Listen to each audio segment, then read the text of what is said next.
Good morning, San Antonio starts right now. We continue our coverage this morning. A developing story overnight.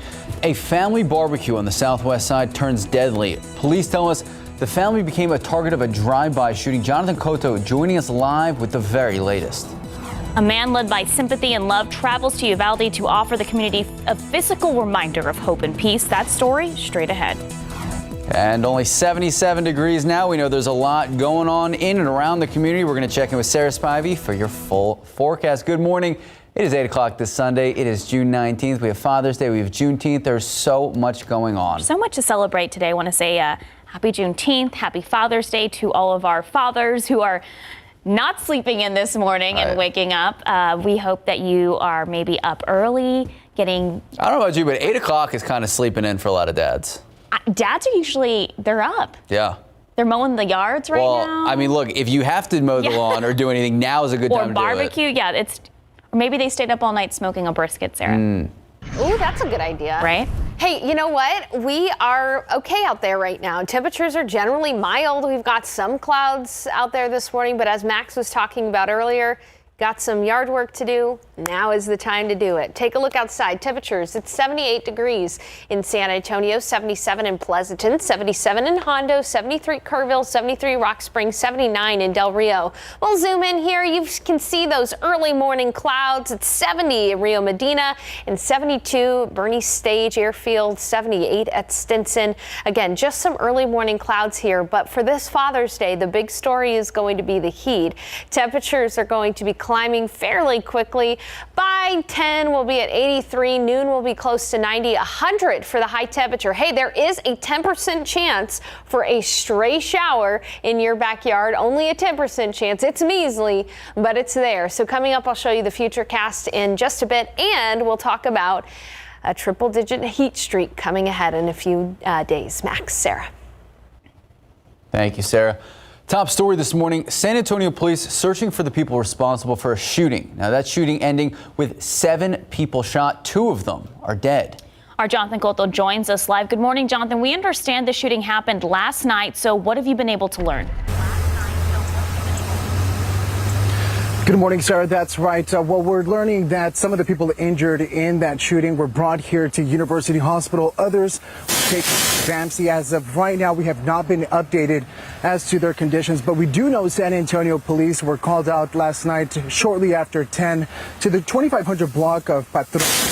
Report of a shooting at a neighborhood on the city south side near I-35. Now, they say there was a barbecue party at this home when a person driving a dark-colored SUV drove up and opened fire to the crowd. Now, 7 people were shot. This includes 2 women and 3 men that were rushed to hospitals. 2 other men were killed. We spoke with Police Chief William McManus, who was on scene last night. This is what he had to say. It was random but targeted. But, I mean, this isn't something that was predictable or anything that we knew about. So tough to prevent these types of violent acts if we have no information that they're going to occur. Sometimes we get it, most of the time we don't. Now, the chief also told us that there were about 6 children at the home at the time of the shooting. Luckily, they were not injured. Police are continuing to search for the suspects involved in the shooting. Of course, this is a story that we're going to continue to follow and bring you the latest as more information is available to us. Reporting live outside of University Hospital, Jonathan Cotto, KSAT 12 News. Thank you, Jonathan. Police investigating another shooting, this one on the city's south side. So this happening at Zarzamora near Gillette Boulevard at a Circle K. Police tell us a dark-colored SUV drove by. Someone inside that vehicle opened fire. Officers believe the suspect was trying to shoot 3 men who were parked in front of the gas station. Luckily, no injuries reported, but right now, police are questioning those 3 men. And at last check, still no suspects in custody. In your top stories, an unfortunate way to start Father's Day. Altered plans today for more than 24 people after a fire rips through an apartment complex on the city's north side. That fire broke out yesterday afternoon at the Burning Tree Apartments in the 14,000 block of Jones-Maltzberger. That's near Thousand Oaks Drive. Firefighters say at least 24 apartment units were burned. 12 of them are no longer livable. No injuries were reported, but unfortunately several dogs were killed in this fire, including one resident service dog. He loved my granddaughter. Now my granddaughter's trying to figure out why they're gone.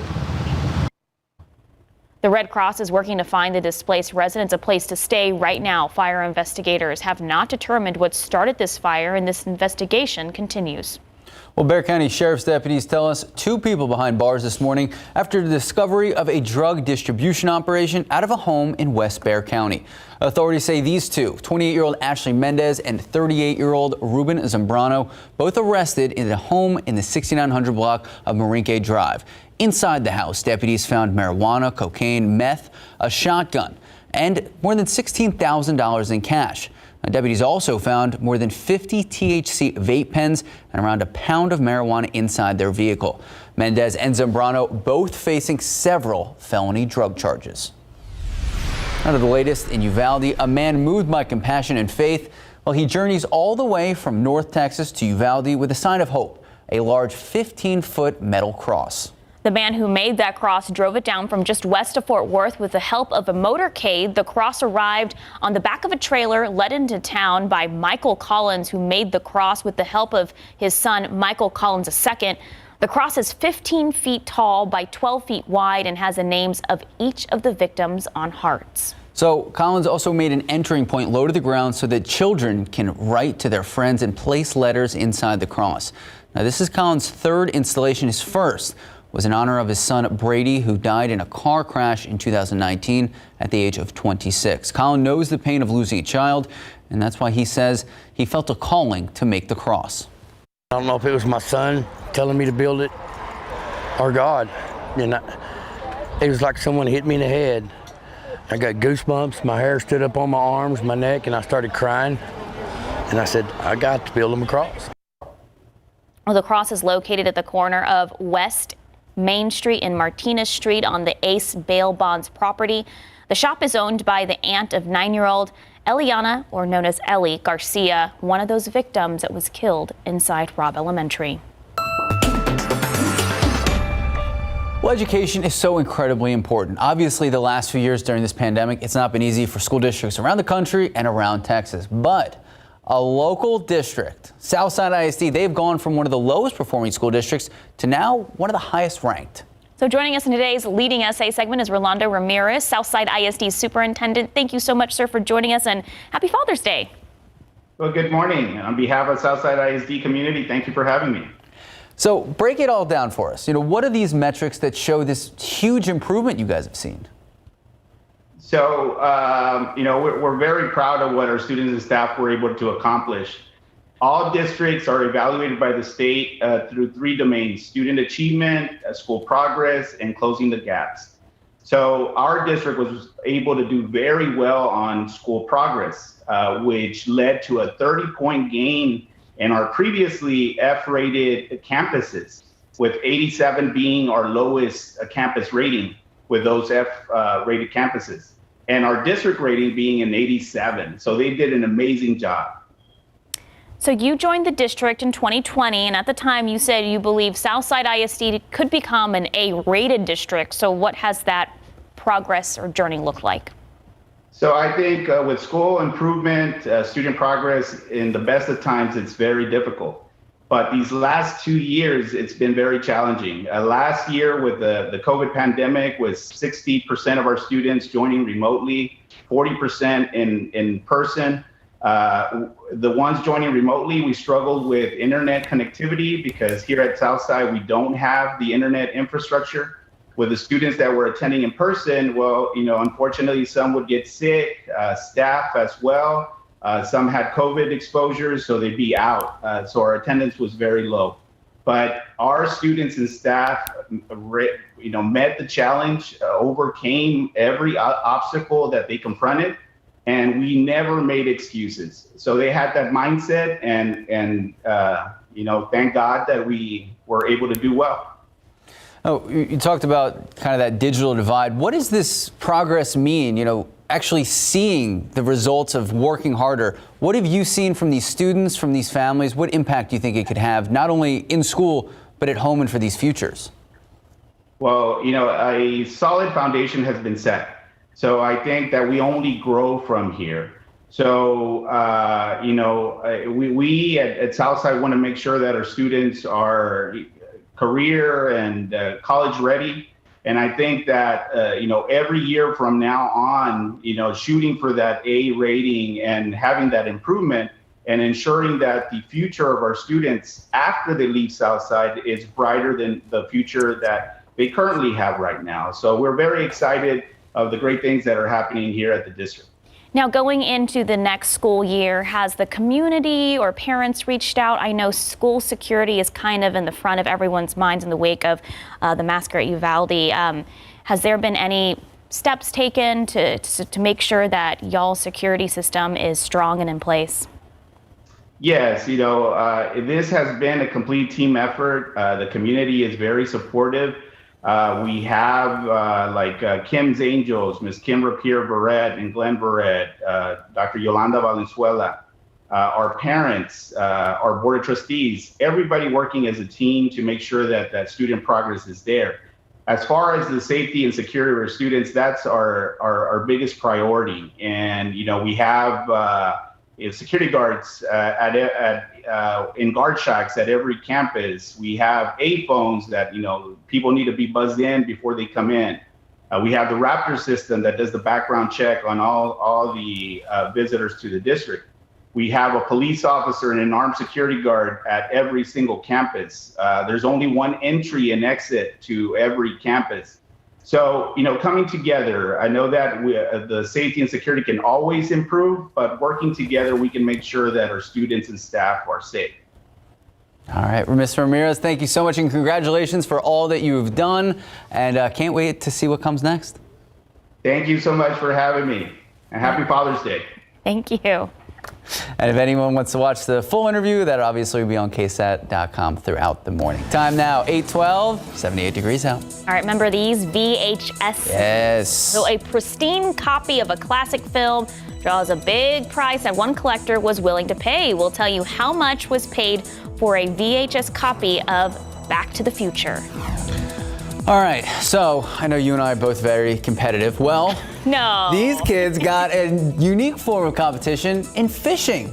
Going for catfish. We're going to explain why and what it meant for them. See a lot of big cats out there, probably a lot of sunscreen and lots of water needed if you're going to be hanging out for Father's Day or Juneteenth this afternoon. Sarah Spivey will have our forecast when we come back.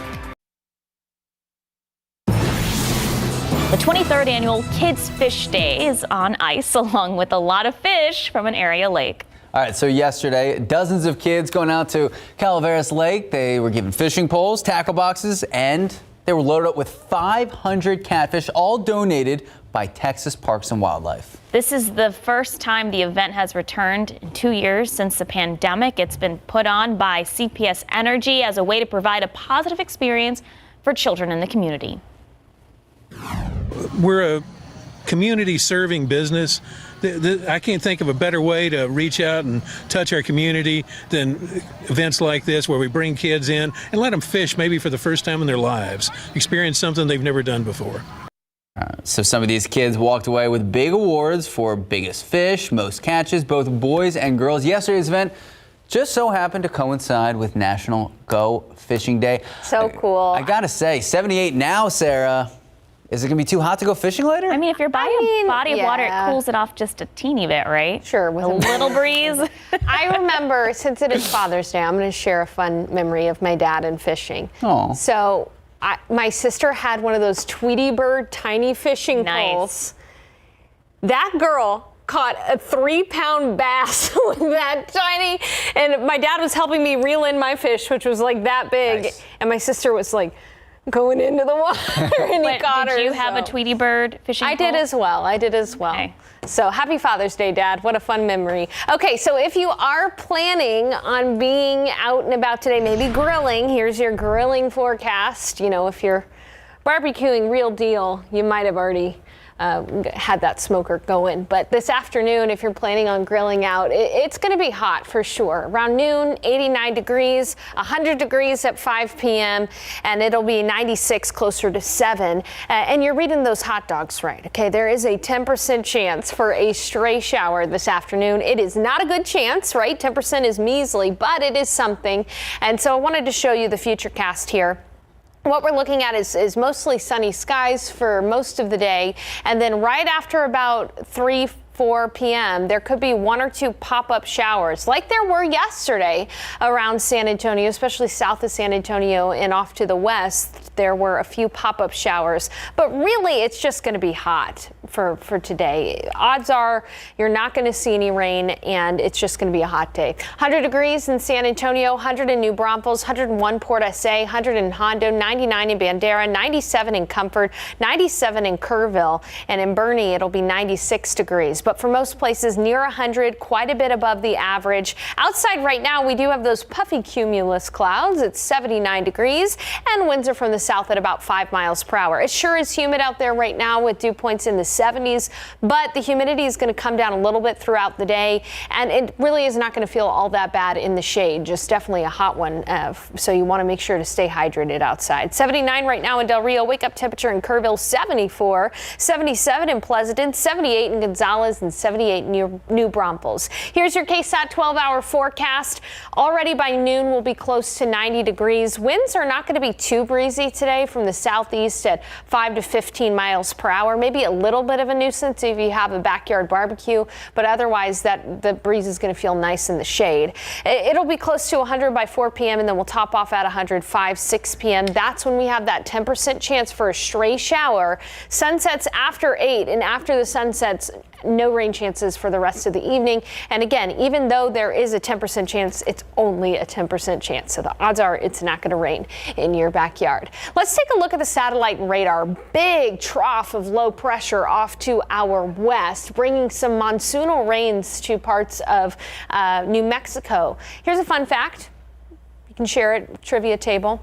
New Mexico gets a monsoon season, and they actually get their most amount of rain in the summer, whereas we do not. We see very little rain over the summer. This heat high is stronger than that trough of low pressure, and so it is going to stay hot. It is going to stay generally dry. In fact, that heat high is bringing some intense heat all the way up toward Canada. Although South Central Texas will be the hottest part of the country, those folks way up north in the Dakotas are actually going to give us a run for our money today because of that heat high. So only a 10% chance for afternoon pop-ups today, tomorrow, and Tuesday. Then absolutely little to no chance for rain in the remainder of the forecast. We're going to be near 100 just about every day, even cranking up the heat even further into the weekend with highs 100 to 102. And yeah, summer officially begins Tuesday, but it already feels like the summer. Hey, coming up, we're going to take a check of the tropics, guys. Can't wait for the start of summer, Sarah. Oh, so exciting. I know. Time now, 8:20. You see what I have to deal with? Let's make it official. 8:21, 78 degrees out. All right, the movie Back to the Future was able to draw big box office money back in 1986. I don't think any of us were born then. And apparently can still draw big money. Coming up, we'll tell you how much one collector paid for a VHS copy of this movie. Good morning and welcome back. We're going to talk about one of my favorite movies. It's Back to the Future. And if you thought it was expensive back in the day to buy a VHS, just wait till we tell you something.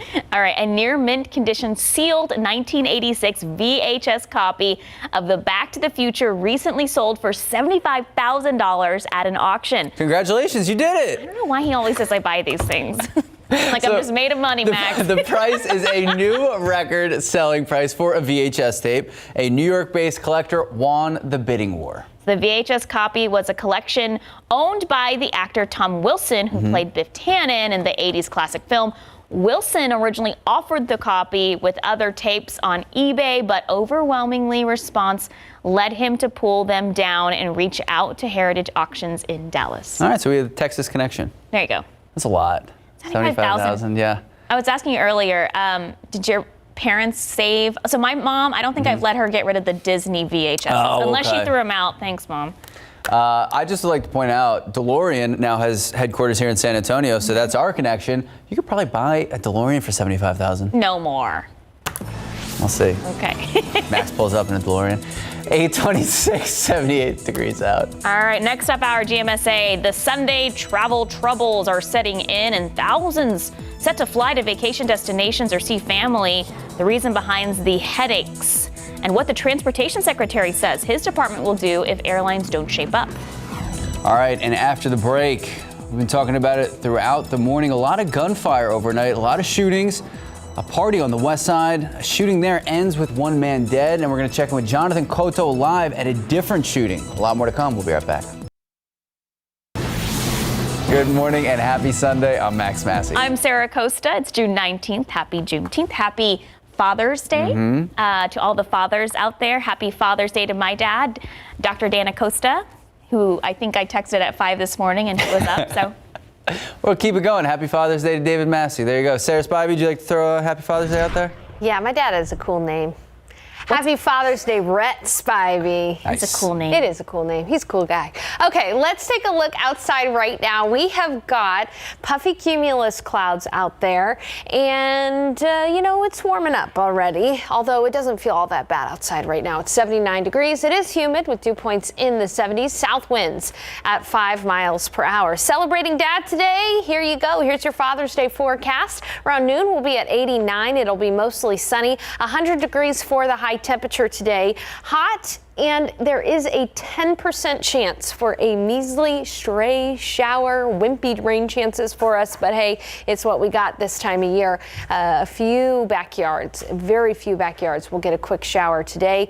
Still though, for most of us, just going to be a hot one, a bit breezy this evening with winds from the southeast at 10 to 15, but in general, a very summer-like Father's Day forecast for us. Coming up, we're going to talk about the tropics, often the only source of good moisture for us that could bring rain. I'll tell you the current state of the tropics and what we expect for the week ahead. Sarah.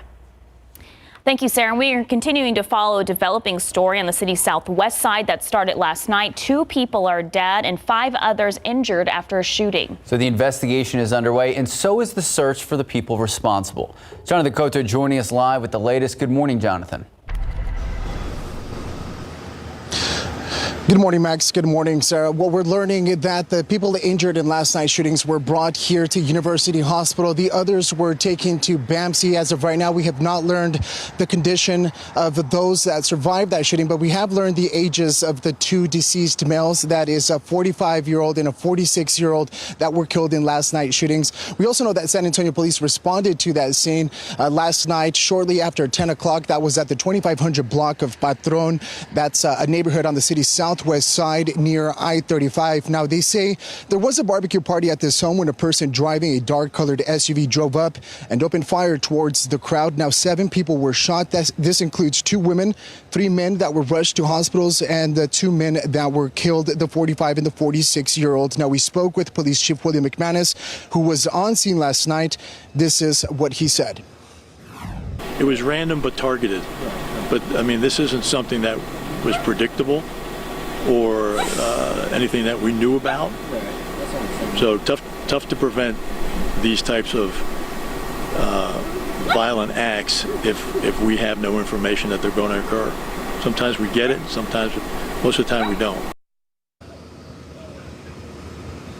Now, Max, we have also learned that there were about 6 children inside of that home at the time of the shooting. Luckily, none of the children were involved. Police are continuing their search for the suspects involved in the shooting. And of course, we'll have a complete report on this incident in our later newscast. We'll update you as more information is made available. Reporting live outside of University Hospital, Jonathan Cotto, KSAT 12 News.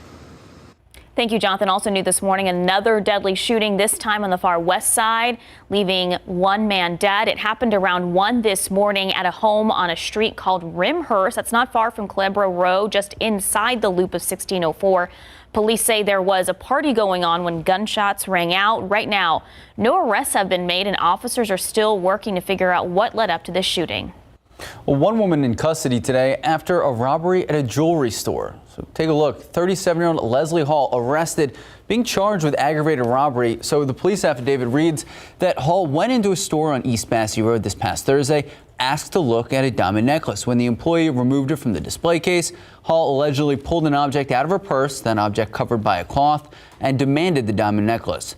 Now, the affidavit reads that Hall didn't get any cash, but did threaten to shoot the employee if she reported the incident before breaking a glass door and escaping. Police were able to track Hall down through surveillance videos and witnesses. Her bond is now set for $5,000. In your morning headlines, officials in Philadelphia have released the name of the firefighter that was killed during a building collapse yesterday. He's been identified as 27-year-old Lieutenant Sean Williamson. The city's fire department tweeted out the photo. One of the city's fire commissioners says that the building collapse followed what was a pretty routine fire in the pre-dawn hours. The department says 5 firefighters and a city inspector became trapped. 5 were rescued and taken to the hospital. Well, worship services continued this morning at an Alabama church, the same church where a gunman opened fire and killed 3 senior citizens at a potluck dinner just this past Thursday. So a man and 2 women, all elderly church members, killed in the gunfire. The alleged shooter, a 75-year-old, facing charges of capital murder in these deaths. Police still investigating, but they have not yet revealed a motive for the shooting. In Arizona, the Contreras fire has burned over 17,000 acres since the fire started last weekend. Crews say the fire is now considered the #1 priority wildfire in the entire U.S. Part of the priority is the Kitt Peak Observatory, which is in the path of the fire. Firefighters say the observatory staff routinely took precautions like clearing large buffers around buildings so fires have less fuel to carry those flames to those structures. The value of the observatory and the tough conditions are part of the reasons why this has become the #1 priority fire. Well, back here at home, today is Father's Day. SeaWorld teaming up with Tuesday's Children to host the 4th annual Family Day at SeaWorld for Gold Star families. Now, the event today, Remembering Fallen Fathers, it's held to support Gold Star families, especially children whose fathers have been killed, to help build their resilience. Now, San Antonio has one of the largest concentrations of Gold Star families across our country. Tuesday's Children, San Antonio, or SeaWorld, and SeaWorld are welcoming the families to spend the day at the theme park enjoying food and, of course, all the SeaWorld exhibits. Well, Juneteenth celebrations are going on all weekend long here in San Antonio. Yesterday, the Juneteenth Festival at Comanche Park kicked off some of those celebrations. Thousands of people gathering to celebrate Juneteenth with the parade. So this celebration, so special for all the organizers now that Juneteenth is officially a federal holiday. It's also the largest participation the parade has ever had. Organizers say in their first year, they just had 5 people. I never thought it would happen in my lifetime. Somebody just asked me, say, did you expect this? I said, this is beyond expectation. Organizers say they are happy with yesterday's turnout and are hoping to be bigger and better next year.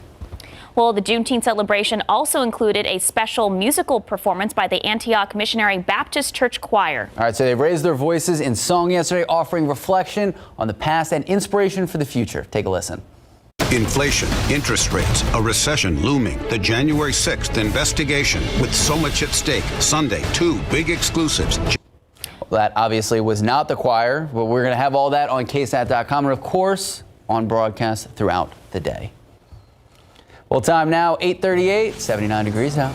Okay, we're talking about those travel troubles. A lot of flights were canceled over this busy holiday weekend. We'll explain why in just a bit.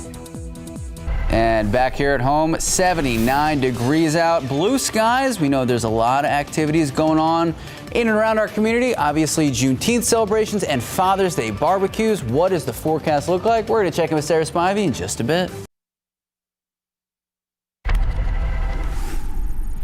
Inflation, interest rates, a recession looming, the January 6th investigation with so much at stake. Sunday, 2 big exclusives. Janet Yellen, Adam Kinzinger, face to face with George and all the tough questions. Sunday on ABC's This Week. Well, now to those travel troubles at our nation's airports. Thousands of flights canceled or delayed Saturday as the busy season heats up. ABC's Karina Mitchell explains All these measures that the Transportation Department is dealing with, specifically Secretary Pete Buttigieg, what they plan to do to try to make it a little easier on us.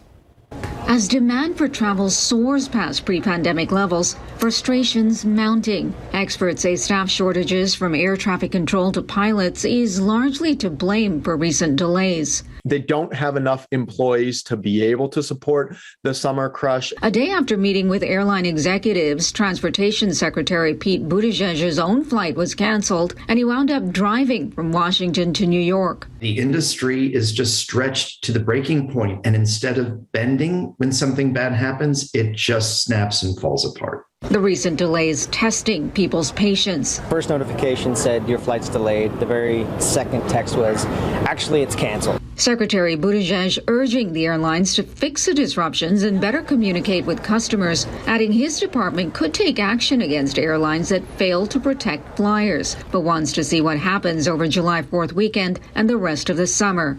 Karina Mitchell, ABC News, New York. All right, well, back here at home, 8:44, 79 degrees. We are creeping closer and closer to 80, Sarah. We are. We're going to be there within the hour. Oh, and are we going to get to 100 today? It is a forecast for 100. Now, nice. Some areas will probably be 99. Some areas will probably be 101. But generally, it's going to be 100. It's going to feel like 100. Although there could be a stray shower out there during the peak heat of the day, like there was yesterday. You can see those blue dots there on the Bexar County near Lackland, and also 1604 and Petrenko had a brief shower yesterday, but it's been a miserable June for us. We have only seen 1/10 of an inch of rain so far at the airport this month, which is almost 2 inches below where we should be, and it's even worse when you compare it for the year. For the year, we've seen just a little over 4.5 inches of rain, but we should have 10 more inches of rain than that. It has been a very, very dry start to the year, and we are just not going to be seeing much today other than a stray shower like we had yesterday in the afternoon hours. Take a look out toward New Mexico. You can see plenty of rainfall out there, but that's where that rain is going to stay because this heat high is our dominant weather pattern. It is going to keep things dry, keep things hot, and oftentimes we look to the tropics in the summer to see if we can get any rain. Well, there are a couple of things in the Pacific, but not really going to affect our weather. Tropical storm Blas is going to head back out into the open ocean there, and then tropical depression Celia is expected to strengthen into a tropical storm, but again, maintain out in the Pacific Ocean. No development in the tropics is expected over the next 5 days in the Gulf of Mexico or in the Atlantic. So we're not going to get any relief from the tropics. Instead, the most we can hope for is a pop-up afternoon shower today, tomorrow, and Tuesday. That's it. That's the best that we can do. So if you want some rain in your backyard, keep your fingers crossed. There's a 10% chance it may happen today. Otherwise, it's going to be mostly sunny. Notice in the futurecast that we do see a pop-up shower here and there this afternoon between about 4 to 8 p.m. Otherwise, though, it is just going to be hot. Forecasting 99 in Converse, but 100 in San Antonio, 100 in Castroville, 101 in Devine, 101 in Poteet, 102 in Pleasanton, 100 in Seguin and New Braunfels, 100 in Uvalde, and 96 in Bernie, 96 in Bulverde. So just a couple of degrees cooler in the hill country. Heading out today, it's going to be okay this morning and into the early afternoon. Temperatures will be near 90, though, by the lunch hour. And in the afternoon, that's when we'll be in the 90s. That's when it's going to get really hot. Southeast winds today, 5 to 15 miles per hour. And that's that 10% chance for a stray shower introduced close to about 4 o'clock this afternoon and lasting until about 8. It'll be 100 degrees, 6 p.m. And even after sunset, temperatures will be falling into the 80s. Planning on being outside, maybe by the pool or just by the grill. Know that the UV index today is going to be extreme. Skin damage time within less than 10 minutes. So put on that sunscreen and look at this forecast. Temperatures near 100 every single day, and even cranking the heat up a bit more by Friday and Saturday of this upcoming week and into the weekend. So we are stuck in a rut with that heat high overhead. Most we can hope for is a 10% chance for a pop-up shower or two.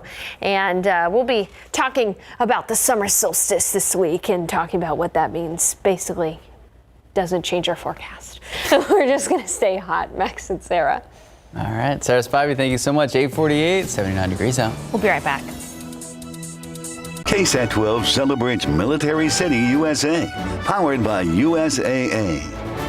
New recruits entering the United States Air Force begin their journey in San Antonio or Military City, USA. Inside Joint Base San Antonio Lackland, you'll find the largest career field in the Air Force, security forces. Drop your weapon! So we'll start with career field history, move through ethics, our code of conduct, so that they understand a basic foundation of what it takes to be essentially a police officer in the military. Once that's done, we'll start proceeding with some more of our training and intensify training. Sir, drop the weapon! Moving into things like deadly force, baton, trying to get them a realization of what it's going to entail in the real world. After completing a series of intense training, the airmen integrate these crucial skills to protect the world's most powerful assets and people in the Air Force. After that, they will complete their training. Most of them will PCS across CONUS, across the 50 states, or they will go to overseas locations where our missions will be vast, all the way from nuclear security down to integrated defense of scanning, checking identifications at the base, doing base security, all the way to patrol.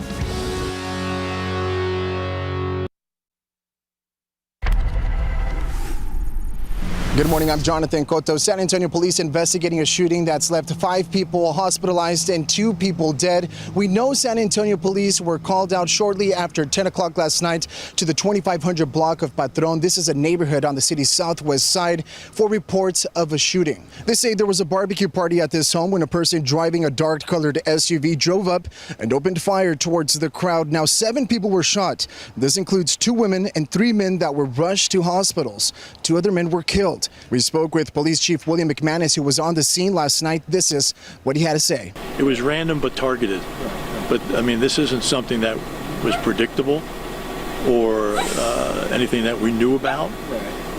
So tough to prevent these types of violent acts if we have no information that they're going to occur.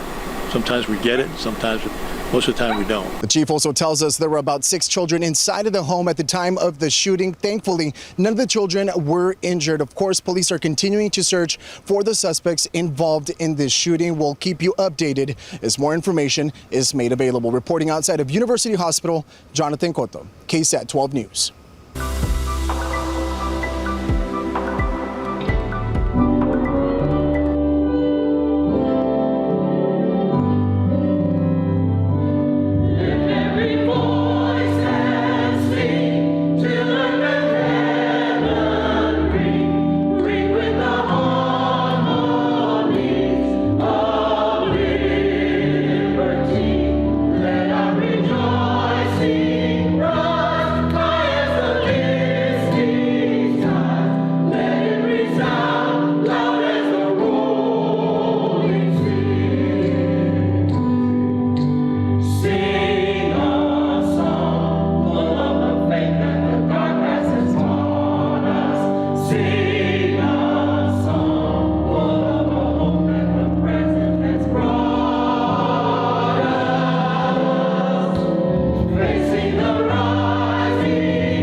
That was the beautiful Antioch Missionary Baptist Church choir raising their voices for Juneteenth.